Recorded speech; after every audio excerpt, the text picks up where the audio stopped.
Ayo, welcome into the CHGO White Sox postgame show presented by PointsBet. Use promo code CHGO when you sign up to get 2 risk-free bets up to $2,000. Welcome into Studio A of our CHGO offices here in the West Loop of Chicago. I'm the host of the CHGO White Sox podcast, Sean Anderson. Follow me on Twitter at Sean_W_Anderson. And alongside me is the full CHGO crew back from Minnesota. Vinnie Duber. Tan. We've got that Minnesota tan. Yes, you do. Vinnie Duber, tan as ever from Minnesota. You can follow him on Twitter at Vinnie Duber. He's a CHGO White Sox beat writer. And the man in the middle is Herb Lawrence. Hello. You look normal. Yeah. Okay. I go to Minnesota. You can follow him on Twitter. I just went to Uptown. At Ecknerwall. That's where you're usually at. You can follow him on Twitter at Ecknerwall23. He's the CHGO White Sox community leader. We are here after a White Sox win. The White Sox win 2-1 versus the San Diego Padres and taking 2 of 3 from San Diego. They won the first game 3-1, lost the second game 5-2, and won this one 2-1. Lance Lynn went 7 innings pitched, allowing 1 earned run, striking out 5, walking 1, giving up 5 hits. He did give up a home run in the 7th. Blake Snell was the opposing pitcher today. 6 innings pitched, 3 earned runs, 3 hits, 1 earned run, 1 walk, 6 Ks, and an Elvis Andrus moonshot. Let's just start there because we won't be talking too much about the game, but I do want to just talk a little bit about the weekend in San Diego. And Herb, I want you to put on your San Diego hat here. Yeah. How did it feel losing 2-3 to the White Sox? You just can't win this season. No, it's great. I mean, for the Padres, the best thing for them to do now that they're in the playoffs is to keep on losing because you don't want to go against the juggernaut, which is the Atlanta Braves, or the New York Mets, which is the 4 or 5. Whoever loses the division out of that will be the highest wild card. The 5 seed will have to go to one of those cities and play them. You want the Philadelphia Phillies win all the damn games they can so they can pass you up. You go to the 6th seed and play at St. Louis. Not great, but also better than playing versus the Mets or the Braves. Well, and we saw the weird moment today in the 7th inning when Josh Bell was up. San Diego fans started cheering when nothing happened. They were down in the game, but that's because the Brewers lost and ended up securing a spot. So fish tacos for all. You fish tacos for all, and San Diego Slam Diego's back in the playoffs. So congrats to one of your teams. Yeah, and I'm glad the White Sox, this is what I wanted to see. They actually competing, putting on a show for the people who showed up. There's a lot of White Sox fans out there who wanted to go and see this series and looking for the team to play for the SOX in their chest and the name in the back, just in case, some other team is looking for them, just in case a guy or girl is at a game and saying, you know what, I paid good money for this game. You better put good representative effort out there. And they did. The White Sox winning 2 out of 3 from a team that really needed these victories tells me a lot about their heart, tells me a lot about their want to, all that stuff. Lance Lynn looked like a pitcher who was going for, a tune-up for the playoffs. He was out there dealing out there versus Juan Soto, Manny Machado, all the best hitters out there in San Diego, and he did not look like a guy that was giving up, and you wouldn't expect that from Lance Lynn at all, and I appreciate the White Sox giving awesome effort today. Well, and I think someone who continued to give awesome effort throughout this series and today, Elvis Andrus put the Sox up 1-0 with a solo shot that hit the building. I mean, that's Bartolo Colon territory over there. And then you look on Friday, though, he had a home, or that wasn't on Friday. On Friday, he had a double off of Yu Darvish. On Saturday, he had a home run off of Clevenger, and then he hits his 16th today. I think he has the most shortstops or most home runs for a shortstop since coming over to the White Sox in all of Major League Baseball. So what has Elvis Andrus meant to this team? Because, I mean, like Herb said, we saw some fight this weekend, and Elvis Andrus leading off this team, ever since he came over, has been a huge jump. Hey, he's meant a ton. And I think that, you're getting to the point where there's a lot of guys in the clubhouse who fit the description of what I'm about to talk about. But, he's a guy who's been around, and he's a guy who's been through all kinds of seasons. And like I said, Sean, I think it was last week when you read, the ages of the teams around baseball, and the White Sox were a lot older than you might think they are, just because they've brought in so many veteran guys over the last couple of years. But, to be a part of these kinds of seasons before and know how you're supposed to act at the end of them, you know what I mean? I think everybody says every year about these White Sox over the past few years, it's the first time they're experiencing X. It's the first time they're experiencing Y. It's the first time they're experiencing Z. And for those core players, you could even say that about this season. Yeah, they've had losing years before if you go back to the darkest days of the rebuild, but this is the first time, quote unquote, they've been through a disappointing campaign like this and had to finish out a season like this. Guys like Elvis Andrus are showing everybody how you're supposed to do it.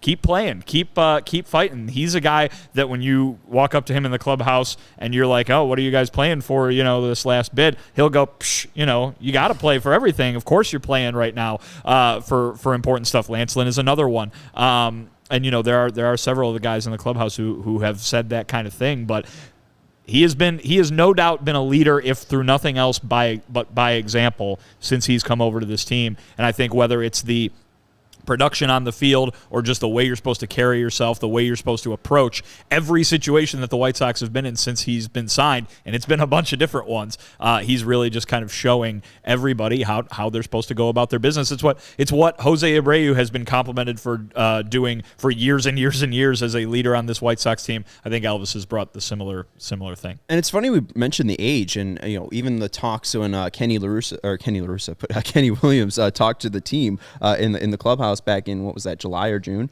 The whole talk was that there was cliques and no leaders in the White Sox clubhouse, but you bring up the average age and where the White Sox sit, and you talk about all the veteran leaders they have, to Joe Kelly, to Johnny Cueto, to Lance Lynn, to Elvis Andrus. It just seems shocking and Elvis Andrus not at that point, but still now at this point, him being on the team, like, it was a shocking report, because it's like, well, they have Jose Abreu, they have Tim Anderson, and they have all these veteran leaders. It was just an odd report. I mean, it probably was, heard through the grapevine in a way that it maybe came out a little garbled. Maybe it's not that there is no leadership, but there's, the leadership is not doing this very specific thing that they need to be doing right now. And obviously we saw that from the way that the results played out over the course of the summer. But you're right, Elvis Andrus has fit into that group of guys who anybody on the team can look to and say, that's the way you're supposed to be doing things. You stumping for Elvis Andrus to be back? Not really. I mean, it's just another guy who had a great year. And I feel the same way about Johnny Cueto, where they had great years for the White Sox, but I think moving forward from them is what the White Sox should do. I mean, great. Awesome job. And Elvis Andrus, if he comes back, will have to play a totally different position that he's ever played in his Major League career before at second base. So, no, I would have Elvis Andrus a farewell. Hopefully he signs a nice contract with some other team. Same thing with Johnny Cueto, but not with the White Sox. But if they do come back, I'll be like, fine. It's all right. I'm not stumping for him, though. I'm not going on the table for those two guys. Yeah, and you kind of talked about it recently in your piece where you looked at the White Sox for 2023 and how things might change. It still seems like second base is one of those spots that are opening, and it seems like Elvis Andrus has said that he's willing to move. Maybe not next year, but we'll see how that plays off during the offseason. And, Elvis Andrus, the quote that we heard was that it's the most talented team that he's ever been on, so maybe he doesn't want to leave that. Let's go and now talk a little bit about the Sox. 79-80. They got 3 more games against the Minnesota Twins on Monday, Tuesday, and Wednesday. The Twins sitting at 77-82. So really the only thing Sox are playing for, being eliminated from the playoffs, is staying above 500. 1 game below 500. Do you think they get there? Is it that much important? Do you care if they get to 500 or not? Not really. For me, it doesn't matter. I mean, you could say, if you're trying to say, okay, this is a very disappointing season, the fact that we finish under 500 too, you can add on another layer to that. But otherwise, this is going to be a disappointing season, even if they get over 500. And Minnesota's not playing for anything. They're just playing for second place if they pass the White Sox. I don't know why you would do that. You don't get any special, prize for getting second place. You can hang the banner up if you want to. But other than that, no, I don't care if the White Sox actually win these games. I just want the effort. That's all I need. Well, the only thing that you would be playing for is MLB draft lottery standings. Right now, the Sox are 15th in the lottery. Minnesota's 14th.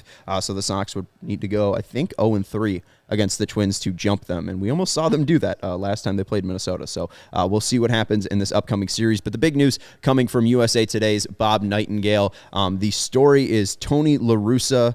I want to get the real headline. Tony La Russa expected to announce retirement Monday as White Sox manager. Bob starts off by saying it was one of baseball's greatest feel-good stories, with Hall of Fame manager coming out of retirement to lead his old team to a World Series title, only it didn't turn out the way it was supposed to. As we said, the White Sox right now, really the last thing you're looking for is can they finish above 500, so clearly didn't turn out the way they wanted to. How shocked were you, Herb, when you saw this pop up on your timeline this morning from Bob Nightingale? Not too shocked, because I knew that, the reports had been out that he is not returning for next year from multiple sources. But when you get it from Bob Nightingale, you know it's pretty much from the source. So you know it's going to be happening. So it's good for Tony that he is retiring. Good for the White Sox that they're moving on from him. I hope he has a healthy happy life moving forward from there. And he has they bid him adieu tomorrow like he's supposed to. He's still a Hall of Famer. When they go to his plaque, they got to put those years of 21 and 22 in there on his plaque, and he won an AL Central championship for the White Sox. So overall, a disappointment, a failure overall, but Tony La Russa wasn't coming back here to ruin the White Sox, like most White Sox fans think. He tried to do his damnedest, and it didn't work out for the White Sox. I don't wish the man any ill will. I just love that the fact that they're moving on from him, and hopefully they get a person that is much better suited for this club in particular moving forward so they can win next year. Were you surprised by the news? I wouldn't say I've been surprised. I think that when I look at it from solely the lens of Tony La Russa, the person that I have grown to know over the last couple of years by covering him every day, when he cannot be managing in the dugout, it must be serious. That's what it says to me. I don't buy the whole, conspiracy theories of like they're taking this opportunity with his health to force him out. I think that Tony La Russa is so, I've used the phrase before, addicted to managing a baseball team, that if there was any wiggle room given by his doctors, he would have been back in the dugout as soon as he possibly could. I truly believe that he was just waiting for the green light, and he would have been there the next day to keep managing this team down the stretch this year. He never got it, and according to Bob's report, the doctors are who are keeping him from coming back next year. If he's announcing his retirement because his doctors said it would not be a good medically advisable for you to keep managing like this. And I've talked about it before on this show. I mean, the stress and the odd hours and the travel and what that can do to someone whose body is not, cooperating with them 100%. It's not the kind of job that you want or the kind of stress level that you want if you're dealing with something like that. So I feel bad for Tony because I think this is his love, and his health is preventing him from doing the thing he loves right now. If you take a wider step back and look at it from the White Sox standpoint, I think well before he had to go take care of this on August 30th, there was a pretty certainly a wide consensus in the fan base, but even with plenty of observers that this was a possibility, if not a probability. And, for Tony La Russa's time managing the White Sox to be over here speaks to how disappointing the tenure was. I don't think anybody should lose sight of the fact that they won the division last year, and that was the first time they'd done so in a long, long time, over a dozen years. That doesn't happen very often on the South Side, and he was at the helm when it happened, however much credit you want to give. But the White Sox, no bones about it, should have been a team that contended for a World Series championship this year. They were far, far from it, and if you take out everything with the health, everything with Tony's, the circumstances of his hiring, and everything with how the fans thought about Tony La Russa, when a team disappoints in this grandiose of a fashion, this happens in baseball. Oh, yeah. I mean, absolutely. And again, when I say this, I just mean the managerial tenure coming to an end. I don't think it's coming to an end for that reason primarily. I believe the primary reason is the health situation. But like I said, we were talking about this day coming well before that health situation came about there at the end of August, and here we are. Whether we thought this was going to be where the way we got here or not, I don't think you can be surprised by this being the end destination of this season. Tony was the big fish catch at that point, and he was the big fish catch because they thought he would bring a winning mentality, and you look back at the tenure, and there was no playoff series wins, and I think that was the goal, was to win playoff series, win playoff games, and hopefully win a World Series with Tony La Russa, and they just failed at reaching that. That was his area of expertise, right? Is like, I mean, seriously, like yeah. if you were to say like all the things that people said when the hire happened, right? Like, ooh, I don't know if this is going to work like this, this is going to work like this. And let's remember too that Tony, to his credit, said that all those criticisms and all those questions were valid, and that he was looking to prove everybody wrong. He didn't do that on a lot of fronts. He did do so on others, but the one thing that everybody could agree on when he was hired was, Well, that guy knows how to win a World Series. That guy knows how to, win a playoff team. He knows what to do in October with winning teams. And you mentioned it, the way that they fizzled out against Houston last year, and then obviously no opportunity to even reach the playoffs this year. The one thing that you brought him in to do, win the World Series, fell far, far from that goal. Yeah, and I do want to color people just with a little bit more details about what Tony might be going through. This is, again, from Bob Nightingale's report in USA Today. Tony planned on returning to fulfill his contract in 2023, but he was in his office on August 29th. That was before the Royals game. About an hour before the game, he received a telephone call from his doctors, was instructed to leave the ballpark immediately, go home, and then come in the next day for testing. He was on a flight the next day back to Arizona and then underwent a procedure to repair his heart pacemaker. Then, as we know, on September 10th, the Sox were playing the A's. Dave Stewart had his retirement party. Tony was there for the celebration, and then it was the last time he was on the team. Then he returned with the Sox for 2 games. Last time he was with the team, and then he returned to Arizona, underwent more testing, and then there was further procedures. The doctor sat him down and provided their medical expert opinion saying he should not manage ever again. So it's just Tony getting the very strong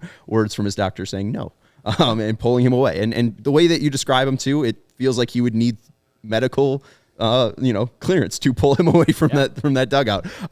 Like you said, Herb, I mean, he gave everything at least to the White Sox, and his just heart gave out on him. This is interesting, I think, from James Fegan, who's out in San Diego. Miguel Cairo said he saw the news on Tony La Russa via the Bob Nightingale story like everyone else. Cairo gave an interesting answer on whether this same player group will be back next season. He put a big emphasis on better accountability. Quote, "I think they got the message, what there is to expect. Whoever is going to manage or whoever is going to be hired or whoever is going to be there, I know they're going to be expecting something a little different. It's going to be more people accountable for doing their job. I think it's going to change. It's going to be a little bit different.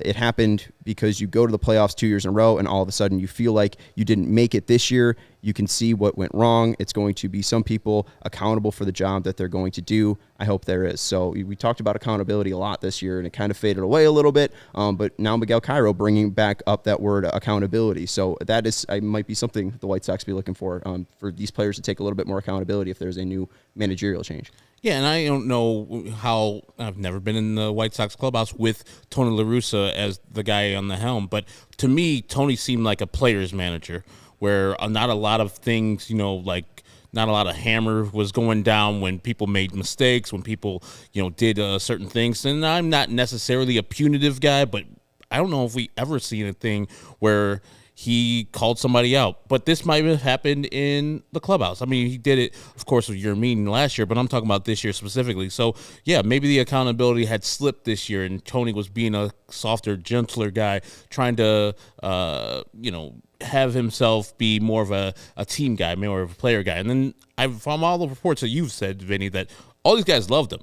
And they loved him to a point where you see things going wrong with the club, and you thought you would hear some whispers like, hey, Tony's fucking up. And you would usually hear that, when a manager's lost the clubhouse. I don't think I've ever really heard that definitively, that these players didn't like Tony La Russa. So he was a player's manager, and I think maybe in some of that, accountability was lost, where the players didn't really get, censured or punished or whatever word you want to use for messing up, for coming short of expectations. So I don't know if Miguel's talking about that, because if he's speaking about it, he obviously saw it.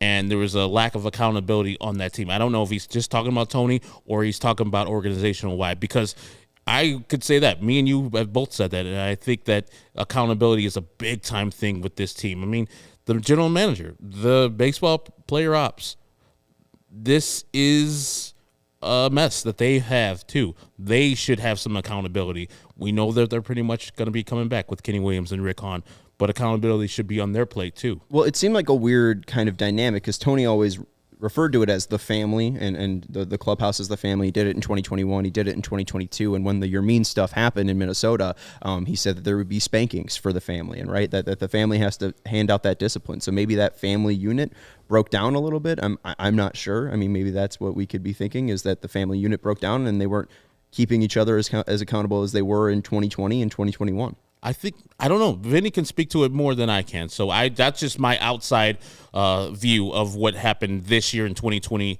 because 2021 with the Yerming thing, I didn't disagree with it, but at least there was something. Like, Tony's an old school. This is what we do in the old school. You do not hit 3-0, especially when I give you the take sign. Do not do that. And, if you do, there's going to be punishments. You're going to be sitting down. Minnesota Twins are going to hit you, and I'm going to say, cool. I didn't agree with any of that, but at least you saw that he was setting the standard from what he expected of his team. So this year I didn't see that much of that stuff. I would say there's a few things to that. I mean, I think that your speculation, is based on the fact that, you didn't see anything from Tony in that regard this year. I didn't see anything from Tony in regard to that this year. The one thing that I do remember is after the Johnny Cueto fire comments, Tony's reaction was, we need to keep that in-house. And so we don't know what's going on behind closed doors. You know what I mean? Maybe Tony's mad that Tony was not happy that was being said in a public setting. Doesn't mean that any number of things weren't being said in a private setting. But also, it doesn't mean that they were either. So, we can't really talk on that. We can only speculate. Well, it seemed like the only thing that changed with Miguel Cairo was they needed to hear it from a different voice or a different tone, that the same things were being said.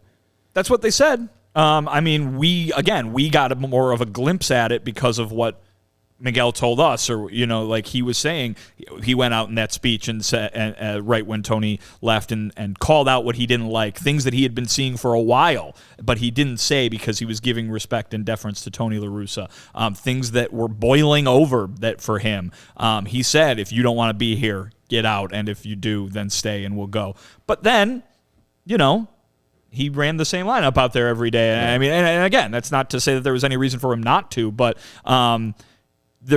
you heard people were pleased by hearing that from Miguel, but the actual results, the actual end game didn't really seem like anything changed big time there. I mean, I go back to Ricky Renteria, who was benching guys for not running to first base, who was benching, Avi Garcia when Avi was battling a leg injury, benched him for not running out to first base, and he did that many times.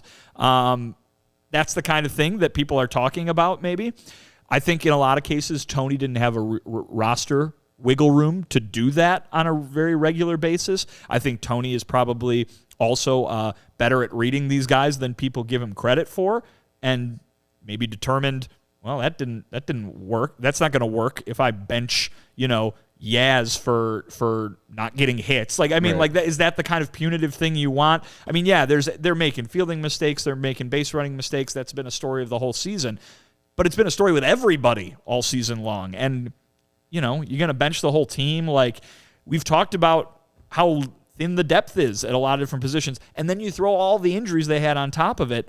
Who's he benching guys for? You know what I mean? Do you want to see a lot of Adam Hazley out there? Right. Is that the idea? Like, Adam Engel, I think it started maybe 5 games or something since the All-Star break. It's just Adam Engel wasn't hitting. Right. I mean, he's not catching balls either. Yeah. Same thing with Lurie. No, he's not. But yeah, I mean, it was a tough situation, I think, but also people are looking for things to pick apart about it. Was Tony La Russa a good fit for this team? I don't know. I mean, if you're asking me that question, listen, when he was hired, wouldn't have been my first choice. Right. But I think that a lot of the things that he said in the immediate aftermath of that hiring and then throughout the first half of last season, I think kind of did away with some of those big concerns that I and a lot of other people had. And then this year comes along, and this year I think people are playing a little bit more scapegoat with him, as any fan base would in a year like this. But listen, that's where the buck stops, at the manager's desk, and there's no doubt about it. Something on this team was not working. Something on this team was badly broken this year, and if Tony La Russa is the one who pays the price for that, again, that's not why he's reportedly leaving, but if we're talking in the pre-medical leave world, then that is maybe not something that shouldn't have been very surprising. Well, and Tom Jankowski's asking, who's your first choice for manager? We'll talk about a little bit of that in a second, but even to talk about that, I think, it shouldn't be Tony La Russa as the only scapegoat. There should be a higher price to pay. I mean, Rick Hahn, 2 winning seasons in his 10 years as general manager. He just had the highest payroll of his tenureship, and he might produce a team with a losing record. I mean, like that's also the depth, the lack of, straining your manager like that with moves. I think of Luis Robert playing when he couldn't actually swing the bat. Like you're hampering your manager in a decision like that. And, obviously the roster's expanded from 26 to 28, making it a little bit easier, but I think that's part of the whole issue. It's not just Tony. It's not just Kenny, it's not just Rick, it's not just the players. Like this whole organization stinks, and we have to figure it out. What doesn't stink, though, Greenridge Farm is a Chicago local meat and cheese company offering you a better all-natural option. They're the makers of all-natural deli meat. You can find them at Jewel's. Sausage as well. You can find those at Jewel. And their famous meat sticks. The meat sticks are perfect for tailgating, happy hour, and school lunches. We're going to be having our next Bears tailgate, our next CHGO Bears tailgate on November 6th. We'll probably be grilling up all these famous meat sticks. They come in chicken, Black Forest beef, and flavors like jalapeno cheddar and spicy chili. If you haven't tried them yet, you don't know what you're missing out on. They're my favorite snack. I'm pretty lazy. I just like to throw them in the microwave for about 30 seconds, and boom, I have nice, delicious, fresh meat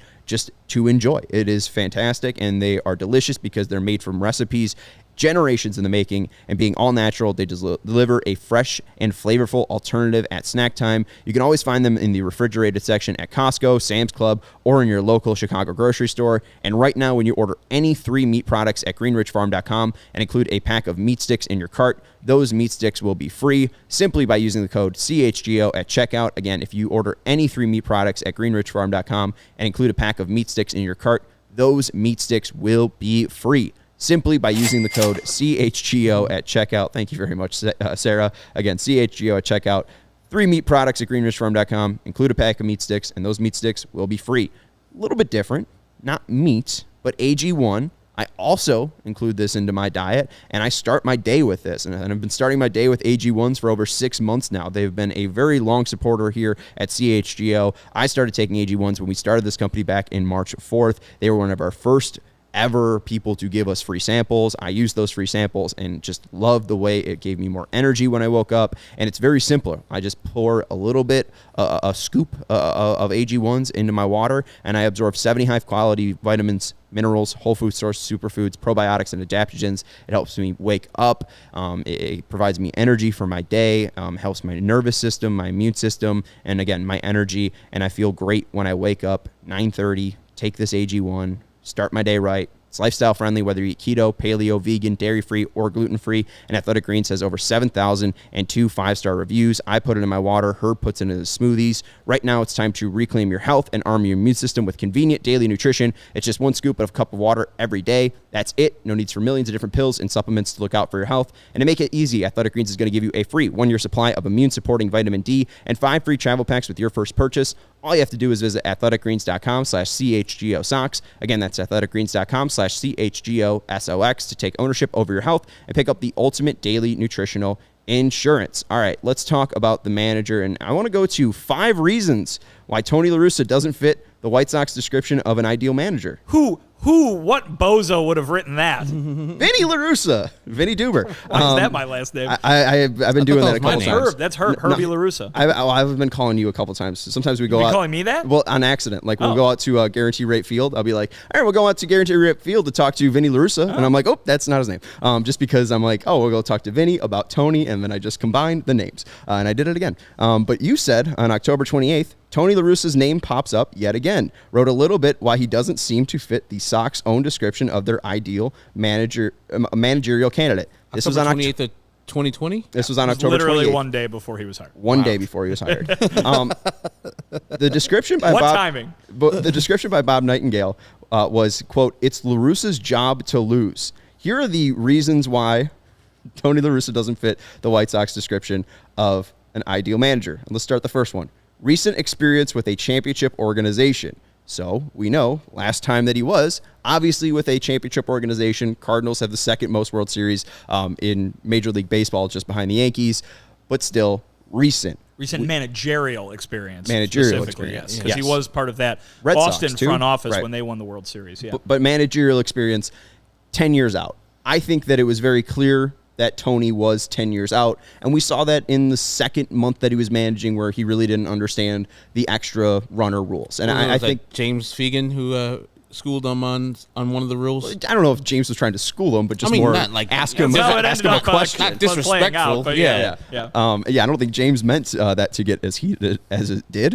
But I think that kind of reared its head kind of early. And I, as somebody who gets offended by old school baseball managing, I didn't love the way Tony La Russa kind of attacked managing baseball, and I didn't really enjoy watching Tony La Russa's teams in 2021 and 2022. A reason why they're probably looking for recent managerial experience. Did you see that played out negatively, that he didn't have recent managerial experience? Oh, yeah. I thought that with the hiring of Tony La Russa, they would insulate, then they would have people who are young, vibrant, fresh, knew the rules of baseball that have changed since Tony has left the game. And, Tony had kept up with the game, as Vinny said. He was in front offices with a lot of teams, the D-backs, the Angels, the Red Sox.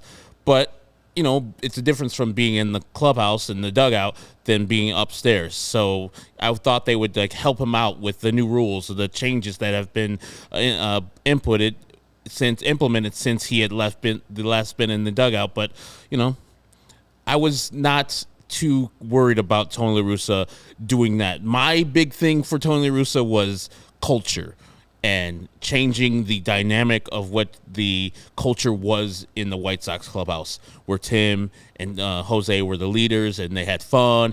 It's the change of the game team, and I thought Tony's going to come in here and just throw water on that fire. But for the most part, the players loved him. And I don't think the culture changed, the winning changed this year, but last year, winning was still going on. Liam Hendricks described it to me at one point this year as Tony's doing all the weird stuff that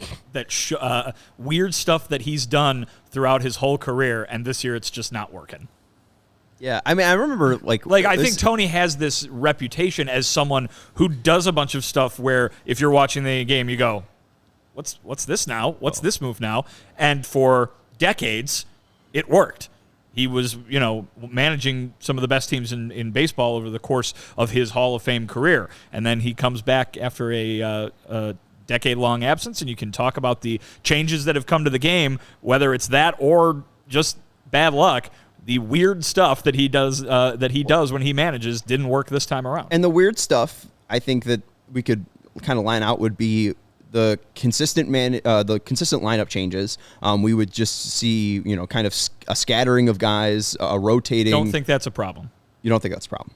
Well, I think that would be at least looking at. Look to the other side of town and what Joe Madden did when he was the Cubs manager. They had a different lineup every day. Yeah, but then the Cubs Cubs players ended up complaining about that in 17, 18, and 19. The fact that they after the wins dried up. But also, I think those were guys. I mean, I would just say that even Joe Madden, who recently just got fired because the analytics department was too in his business as a manager, I would just say that it probably goes away from recent managerial thinking. That's all I would say. A lot of people would be his weird stuff. The weird stuff would be the lineup stuff, and then the intentional walk stuff. I mean, I'm just trying to outline some of the weird stuff. I think the first one, I don't remember the second one. I don't think I was working that day. It was in Cleveland. It was not that. The first one at this point has been overblown. In the moment, it was very weird. But I think what everybody has forgotten or didn't even know in the first place was that the decision was made after first base became open. Yes. And Muncy, who ended up hitting the big home run, had been awful. I think his numbers were bad. I think there was he's since 2016 or 2014. It's the fourth time that's happened, and Tony La Russa's done two of them. So it's just more of Tony kind of being that weird guy and maybe trying to figure out things that people aren't doing, or he's just done stuff that no manager has done. I'm just trying to think of some of the other weird things. Thinking about the thing that I found the most egregious that Tony did this year in game was the pitching to Byron Buxton with first base open, and then the subsequent walking of Trey Turner to have him go to first base on a 1-2 count. So it wasn't consistent with me. I was like, yes, I know Luis Ariz is on deck, but if I had my choice, I'm choosing to go against Luis Ariz with the bases loaded instead of Byron Buxton with guys on second and third. The inconsistency of his thoughts were my problem there. And I think the weird stuff that Tony did worked out in his life and his career because he had boppers and people who did the jobs of hitting the ball over the fence. Last year he had that. With his Cardinals teams he had that. And, of course, with his Oakland teams he had that. So, the weird stuff, it might have looked weird to other people, batting the pitcher eighth. But those things worked out for him eventually, and he ingratiated himself to the players, and so they gave great effort because they wanted to win for Tony. And then if he would mess up, like last year, there's a couple of things he messed up. The White Sox would overhit or overpitch his mistakes. And what we could see, too, is Tony had a high affirmation for platoon splits and making sure that a lefty was facing a lefty or a righty was facing a righty if he was going to a pitching change, or if, it was a right-handed starter, that Gavin Sheets was in the lineup and that Leary was in the lineup and Moncada and Grandal, so we could have that balanced lineup. I just think that with the implementation of the universal DH, his kind of leverage there with lineup tweaking really didn't mean too much. And then also, like, a big thing of him was like his bullpen usage, and bullpen usage has just been limited with the now 3-batter minimum. So I just think that he wasn't, Tony La Russa was limited on being able to cook, right? Tony La Russa wasn't able to be Tony La Russa because the game just drastically changed over 10 years, which is why they were looking for somebody with recent experience. I mean, isn't he the innovator of the righty-righty, lefty-lefty thing coming out of the bullpen? Yeah. Like, he was the guy who first did that, and I'm sure people at the time like, this guy, come on, man. What's he using all these fucking people? Come on, just use your starter. And it worked out for him. His bullpens were awesome, changing Eck from a starter to a Hall of Fame reliever. That's Tony La Russa. So these things, you'll work for him, and that's why he's got a plaque in Cooperstown right now. But this year, I think for the most part, the problem with the White Sox and the problem with the results were the White Sox didn't hit the ball over the fence. Right. Yeah, and obviously that's got to change with managers and players as well. That would have we talked all year long how much that would have covered up some of the blemishes on this team, and certainly managerial moves that do not work out would have been one of those things that was covered up, because you give up, Tony makes a move, it doesn't work, the game tips in the, over a run or two. You're supposed to have guys that can come up and hit 3 home runs in an inning and erase that. Well, and the White Sox didn't do that. Too, none over 20. That's still amazing to me. Yeah, right. And it's going to be the first time since 1990. And you just recently had an article, too, where you put together quotes of guys talking about the end of the season and what it meant. And I think Joe Kelly kind of talked about what you were saying, where, like, the home runs weren't coming, or you get a home run and then the bullpen blows it. He said it's one of those things where if you're going through a period of time where everything's not clicking for one part or unit of the team, sometimes we had 2/3 of the team clicking, whether it be position players and starters, or bullpens and starters, or position players and bullpens. It just hasn't been 3 out of 3 things that we've been looking for. So it just really didn't seem like the team was clicking in general. And we saw that even in the 10-7 game, where the White Sox take the lead and then the White Sox blow the lead, and then the White Sox weren't able to secure that victory, and then Cleveland, and then they lost 8 straight. Let's move on to the next point that you had. The second one was, it will more than likely be someone from the outside. And the quote from Rick Hahn was, "This is an opportunity for us as an organization. We've been obviously been somewhat insular in terms of our managerial hirings over the last 7 years. This is an opportunity for us to speak to individuals with other organizations that have had success and learn from them and get their sort of outsider objective perspective on our organization." Clearly the White Sox didn't go outside of the organization, going with Tony La Russa, who managed last in 1986. I think this is probably the White Sox fans' biggest want in a new manager is somebody from the outside. I'm just hearing Ozzy and AJ constantly. Okay. Oh, yeah. I wish they can get out of that. I love Ozzy, but I don't think he's the right for this team. I love him in the role he's in, and AJ's never managed a second in his life. I'm good. I'm really good on him. And the outside perspective that Rick was talking about, you had in the article, is exactly what they needed. You saw this year when they got outside perspective from their players in Johnny Cueto and Elvis Andrus, other players, and Liam Hendricks, who came from a different organization. Even Dallas Keuchel, you don't like him. He felt that how they went about their business wasn't the way they went about their business in Houston. Same thing with Kendall Graveman, who said that Houston does things different than anybody else in his career, and he wanted that implemented here in Chicago. So, yes, you need some outside influence. We talk about this organization being so insular and so, hey, this is what we do. This is White Sox baseball, and it hasn't worked out. I mean, we've been to the playoffs, 11 times in the history of the game, and 7 under Jerry Reinsdorf in his 40 years of being the owner. That's not a lot. It's not. This franchise for overall is pretty much a failure. You need somebody from the outside to say, this is how we play winning baseball from Houston, even though you might say they cheated, from the Yankees, even though you think they might have cheated, from the Mets. Somebody else that wins on a constant basis, and you're like, I like that. Even if it's the Cardinals, even though I don't like the Cardinal way, you need somebody else that's coming in and saying, hey, this is how baseball is played. This is how we've won this many pennants, and I know how to get you guys to the next level. Or even just add one thing. You know what I mean? Like, I believe, if memory serves, that quote, that part of that Rick was talking about, he expressed the idea of just how interviewing people from other organizations would have been so valuable for them. You know what I mean? And Tony, being basically given the job by Jerry right out the gate, as per a lot of reporting from Bob Nightingale and others. Maybe they didn't even get to have that interview experience with a lot of other people and get a lot of other ideas to even just think about. Hold on. Let's go to Bob Nightingale's report today, because I think this is a great point that you bring up, because I think you're nailing it on the head. The White Sox will now be looking for their fourth manager in 8 seasons. White Sox GM Rick Hahn originally wanted to hire A.J. Hinch instead of Russa, but it would have made no difference. They will soon begin formulating a list of managerial candidates, including everyone from Bruce Bochy, Mike Schilt, Joe Espada to George Lombard. One man who could be a perfect fit is Carlos Beltran. And he explains Carlos Beltran being hired by the Mets and then being removed after the 2017 cheating scandal. But what I want to go to is another report from Vinnie Duber back on October 29th. According to USA Today's Bob Nightingale, Tony La Russa was the number one choice to succeed Rick Renteria, and Nightingale added that the White Sox never formally interviewed A.J. Hinch. So on the 29th, they never even talked to A.J. Hinch, somebody who had that outside experience, somebody who had prior managerial experience, somebody who was a World Series champion.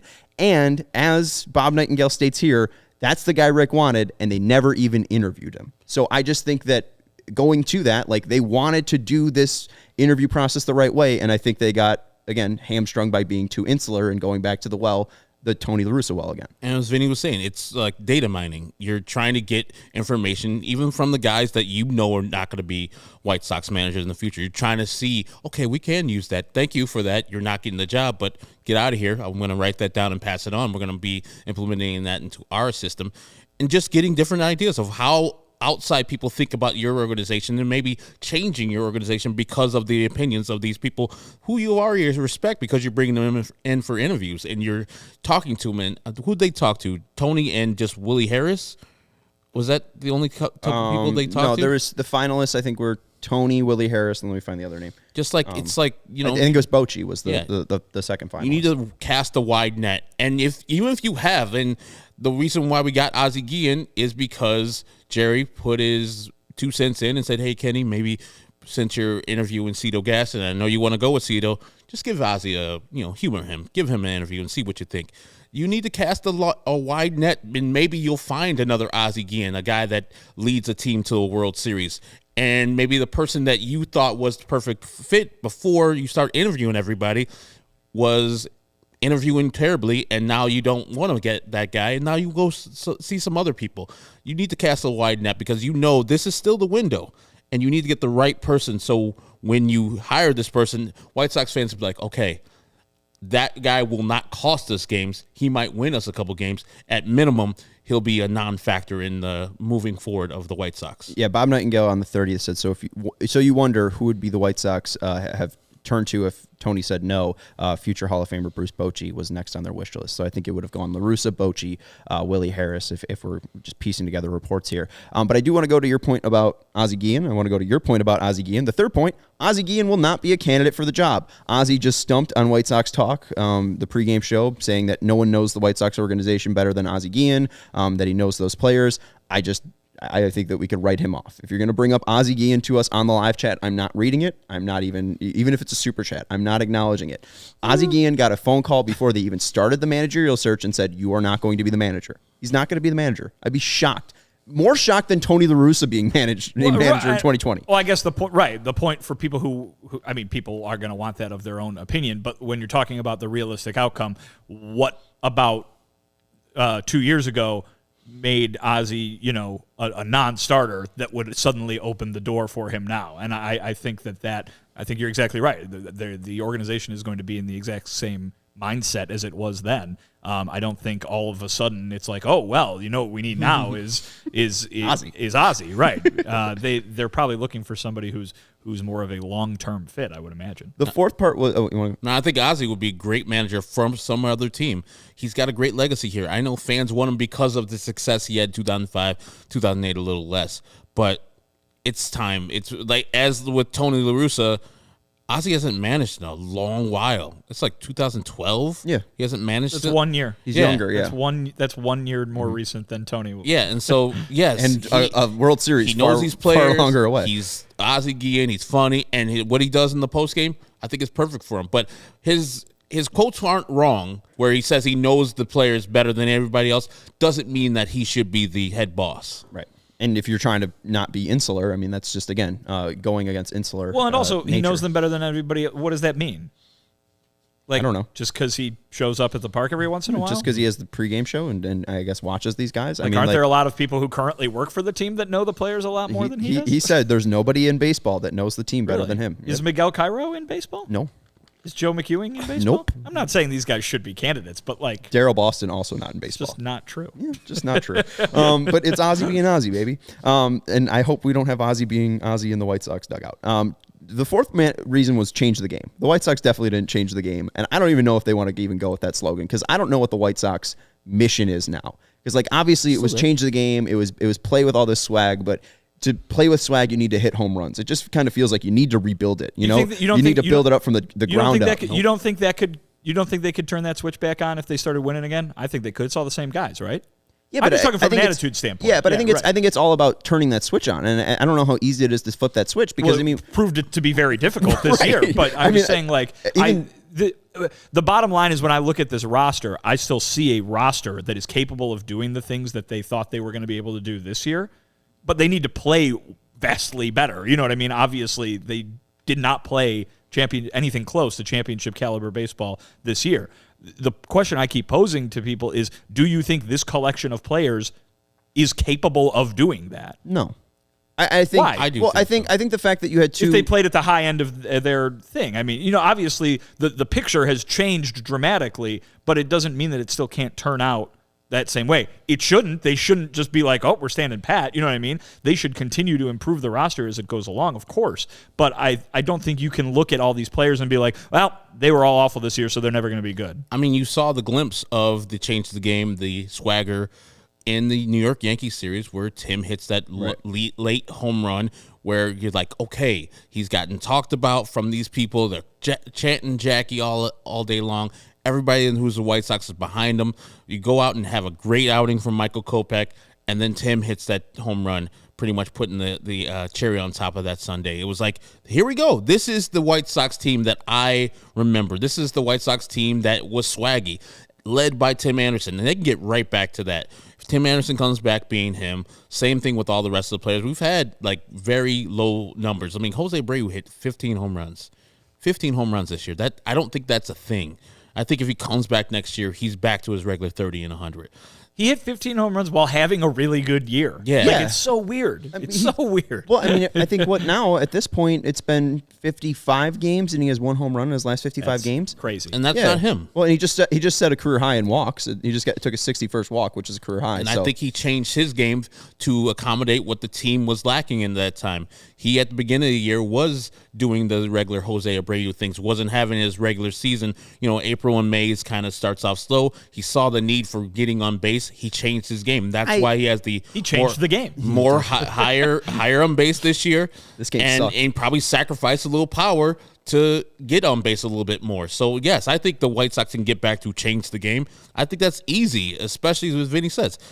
Winning cures a lot of ails. Like if Aloy plays 140 games next year and Aloy is Aloy, the second half guy, you think he's not going to be high-momming all day? He's not going to be having fun? That locker room's not going to be energized? Or if Yoel Moncada's hitting 30 home runs, which is a lot of stuff. Yeah, I don't think you don't that's think happening. you don't think the bachata's going to be playing? The reggaeton's going to be playing? You don't think the disaster I'm not saying personnel's going to be it rocking? can't get back, but that's a lot of what ifs. I mean, like I understand that you're saying like Jose Abreu changed his game, but also what if he's just 36 years old, has played a ton of baseball in his life, and he is just truly running out of that stamina and strength to hit home runs? He's not the guy you should be afraid of the what if with. It's the other He's guy. Mr. Consistency. Well, but if he's the other, You can be shaking at your boots over Yoan Moncada and Yasmani Grandal and plenty of other guys on this team. Guys like Jose Abreu, I mean, that guy's been doing great work at the plate his entire career. He's not, and that's the main argument in terms of bringing him back. I think is that like, oh, you know what you're getting.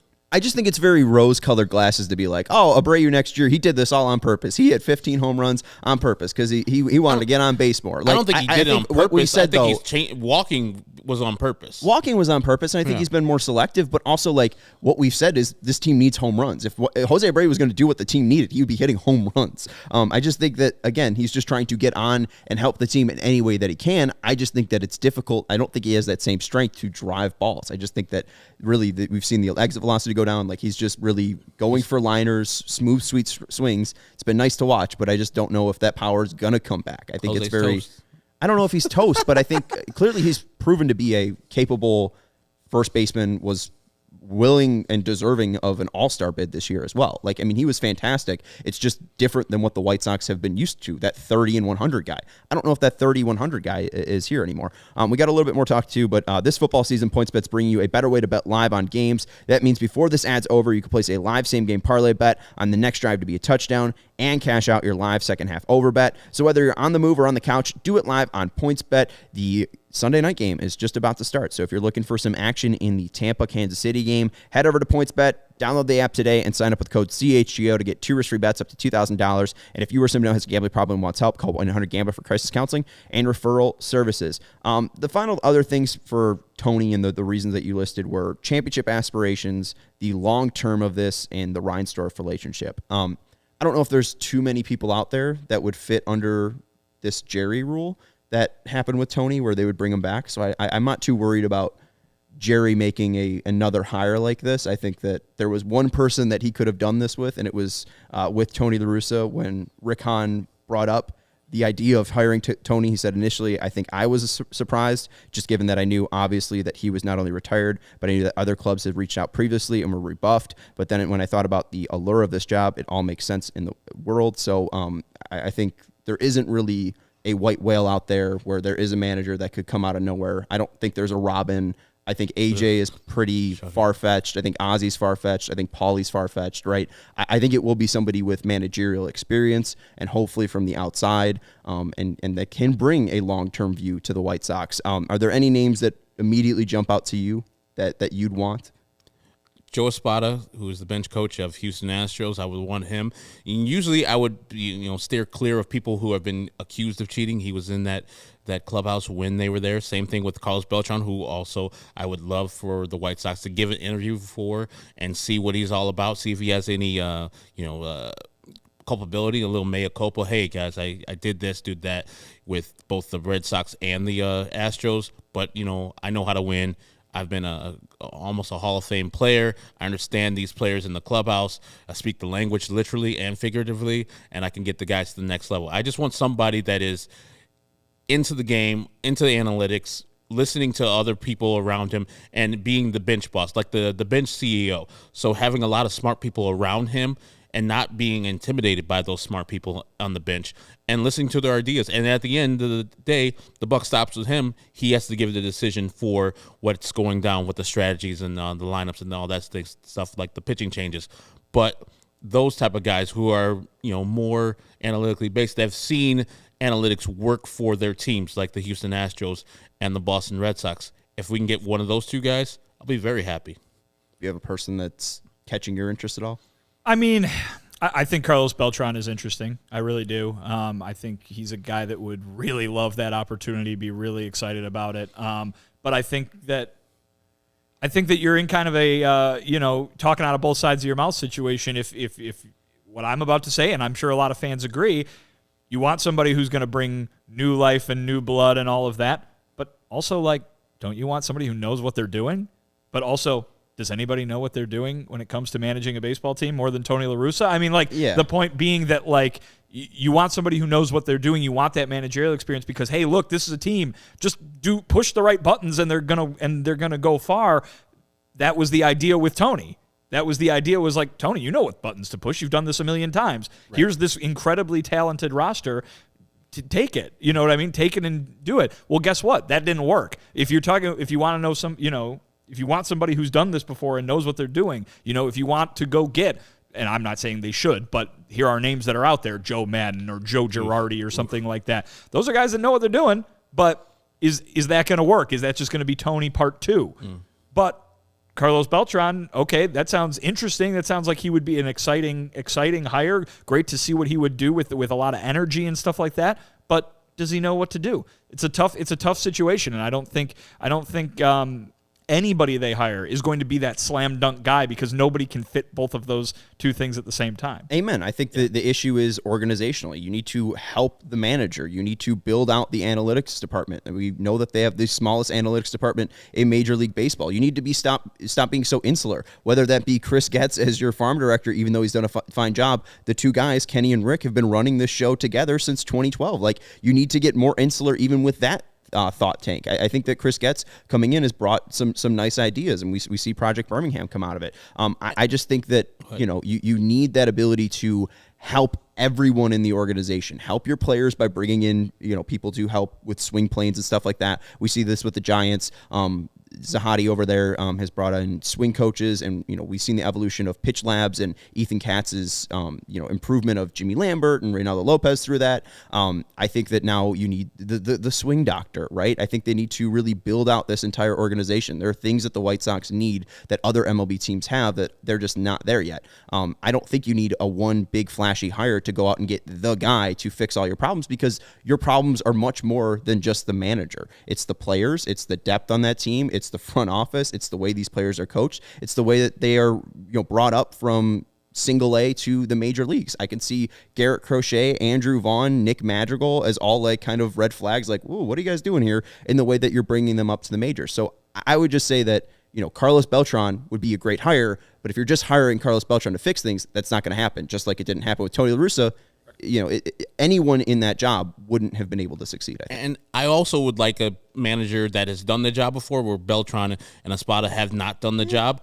So is there a guy, and I hate to go back to the Padres, but is there a guy that they can poach? Like the Padres poached Bob Melvin from the Oakland Athletics, a guy that is like really good at his job, that is just unsatisfied with the job that the team is doing and can be poached from that organization. And that guy might have some juice to do what you're talking about, where he changes the organization, and what he says is like it flows down to the minor leagues. This is what we're going. This is the standard we're going to be setting.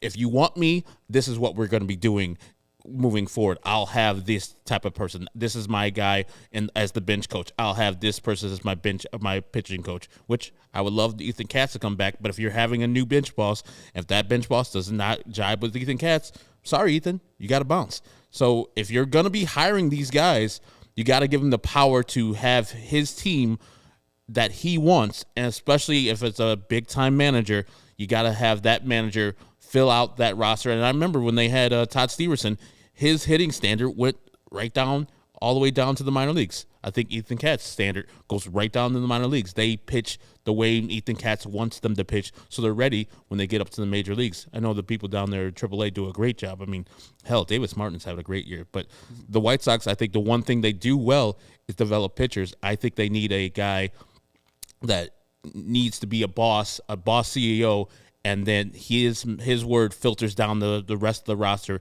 and this is how we do White Sox baseball. I think there's one guy that does stick out, and he was named in that Bob Nightingale article. It's not Carlos Beltran, but it's George Lombard. He was the former first base coach of the Dodgers. That's who Lombard's named after. Yes. Lombard, Illinois. Mr. Lombard. Yeah, right. He was the first base coach for the Dodgers, and then recently the bench coach for the Tigers. He worked under A.J. Hinch, who obviously Rick Hahn had some interest in 2020. If you want to poach somebody, I was looking through the teams. A.J. Hinch, maybe. I'd be surprised if he was poached from an in-division team. I mean, they were like, yes, go ahead. Yeah, really. That team was. You think White Sox fans? You think you're disappointed this year? Detroit, they're not very happy either. Yeah, and you see Al Avila getting removed, so maybe he would want to leave now that there's not the front office that hired him. New GM in there. Yeah, right. Maybe he doesn't want that guy. Maybe he wants a different guy, and maybe they can get something from the White Sox of value. Mark Kotze of Oakland, they're 57 and 102 though. They haven't really done much under Kotze. Former White Sox great. Yeah, former White Sox great. Davey Martinez, former World Series manager. They went 55 and 104. And then I think the only other name that would be on there is Terry Lavello of the Diamondbacks, but Just got extended. Yeah, he's doing a good job out there. So I don't think that. I mean, I don't see a poaching thing happening. Davey Martinez sounds like an interesting person. He is a former White Sox, so it fits under the umbrella of former White Sox, and he is a World Series champion, and he's currently managing a team, so he knows baseball right now, and he just has a understaffed team where they keep on trading all their great players. That team's about to get sold too. Yeah, so maybe they'll be listening for a team that wants to have David Martinez, because he'll be managing whenever he gets fired or replaced out there at Washington Nationals. I would not be too far away from David Martinez. He wouldn't be my number one guy, but he would be a guy I would listen to or talk to the Nationals about. I'm just not sure where the White Sox are going, and I think we'll get more clarity tomorrow on where the White Sox are going and what they'll be looking for. I think this is a good kind of starter, just looking back at what they've said previously. I think George Lombard fits a decent amount of that, though. He's fairly young. He's 47, a former player, and has been a coach with the Dodgers from 2016 to 2020, and then with the Tigers from 2020 to present. And we'll leave you with this. This is from Casey Osborne, who's a writer for the Dodgers.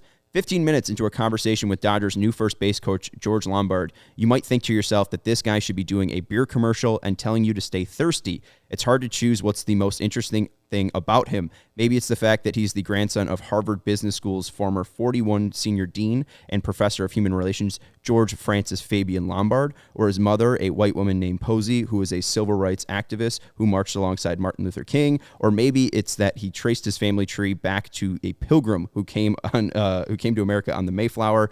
Lombard is so interesting that in 2005, at the time when he was a 29-year-old outfielder in the Red Sox organization, Peter Gammons mentioned him during his Hall of Fame acceptance speech. So, and this is a quote, "So I think from John Curtis to Bill Campbell to Jerry Remy, Buckethead Schmidt to Bruce Hurst, Ellis Hurst to George Lombard, I've been lucky to know thousands of people who love this game as much as I do. People talk about him being a very high energy and player coach. We saw Miguel Cairo bring high energy, be kind of a player's coach, and we saw a little bit of a response from the White Sox. I just think that what we're looking for is completely different than Tony La Russa. I understand managerial experience is important, but also you can give him a bench coach who has been a manager before.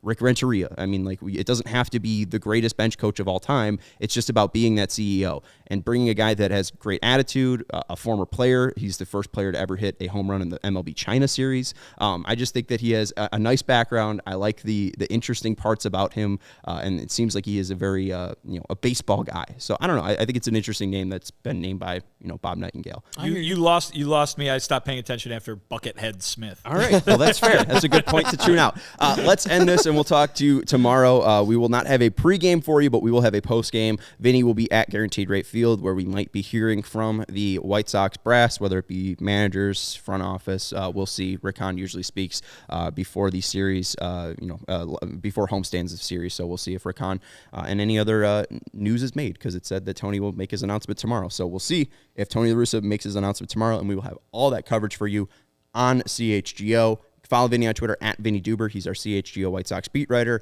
That's Herb Lawrence. You can follow him on Twitter at Ecknerwall23. And I'm Sean Anderson. You can follow me on Twitter at Sean_W_Anderson. We'll talk to you tomorrow. Five-time Sox man winner. Five-time.